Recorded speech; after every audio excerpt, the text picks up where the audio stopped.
Greetings to you all. This is your brother Ambrose Weda, Esq.Lawyer, author, and mentor. Thank you so much for tuning in to the Greatness School YouTube channel, where iron sharpens iron. If you find the videos useful and sharpening, I request that you subscribe by clicking the subscribe button, then turn on the notification for any incoming videos by hitting the notification bell. Like it, recommend it to a friend, and give us your feedback and suggestions for improvement by commenting below. Thank you so much and welcome.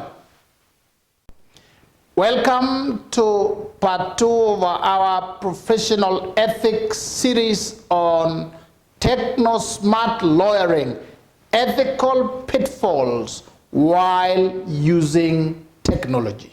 In part 1, you saw the duty of competence, the ethical pitfalls, and how to ameliorate. Today, we want to look at the duty of confidentiality.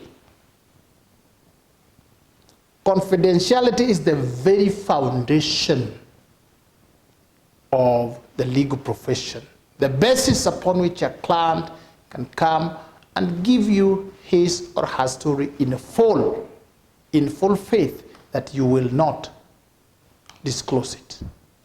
You will not use it against him or her. The duty of confidentiality.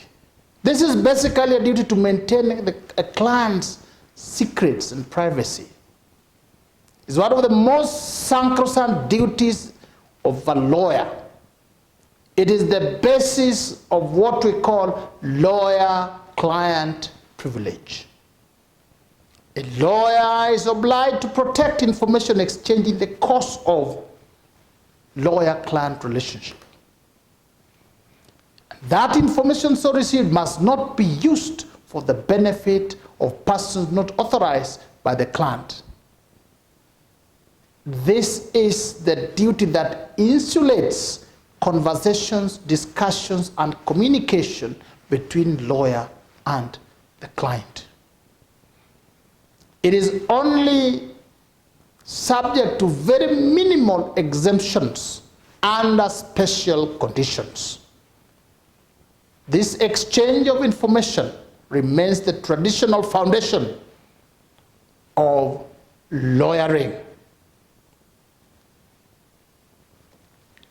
It worked well when the interaction between the lawyer and the client is personal, direct, but today technology has come in between. Talk to a client who's in another continent, another country, another state, another city, through various aspects of technology, thereby running into some risks that would undermine this duty. What are the attendant ethical pitfalls? Technology has come in between the lawyer and the client. But one, technology is not exclusively under the control of the lawyer. Secondly, technology requires additional knowledge, know-how, and abilities. Yet it is not a curriculum that is part of the law school curriculum today. So you come out into the market and you have more knowledge of law and less knowledge of the tools that you will be using to communicate and to relate with the client. What are the dangers? It's open to hacking, cyber attacks. It is also under third-party controls. In other words, confidential information that you are bound to keep passes through other people, other institutions, other organizations, that when it leaks out, it is you to take responsibility. They are also expensive to maintain. License fees, cost of experts, appropriate equipment, they keep on changing. Software systems keep on changing. So all these risks undermine the pillar of confidentiality. How do you ameliorate? One, you have to take reasonable precautions. Use appropriate and current technology, secure software, and take in new updates as they come in, because again, it will be applied the standard of a reasonable man or woman in assessing whether your actions were reasonable and modern. Use credible service providers. Personally, as a lawyer, take training and continuous professional development in the use of technology. Again, I would say avoid free or public Wi-Fi. Use only secure systems, networks. Alongside, please have very strong passwords, protected and encrypted networks. Look at what the banks are doing. They regularly change passwords. They recommend very strong passwords. This is the way the lawyer is supposed to also handle information between him and her and the client.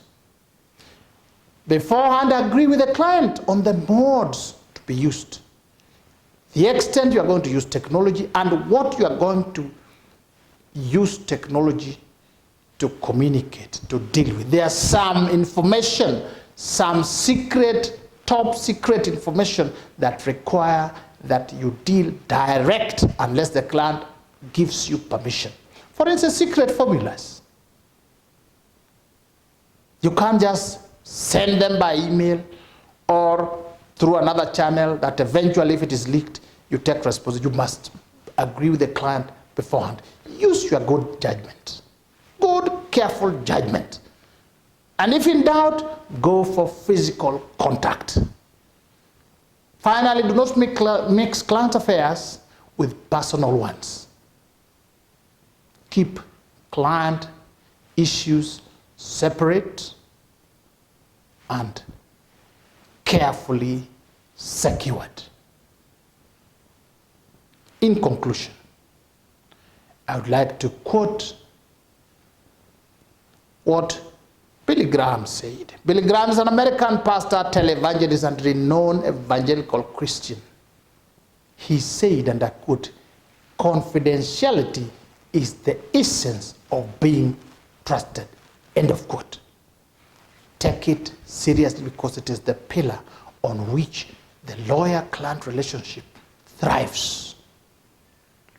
Thank you so much, and see you at the part 3, where we discuss conflict of interest. God bless you.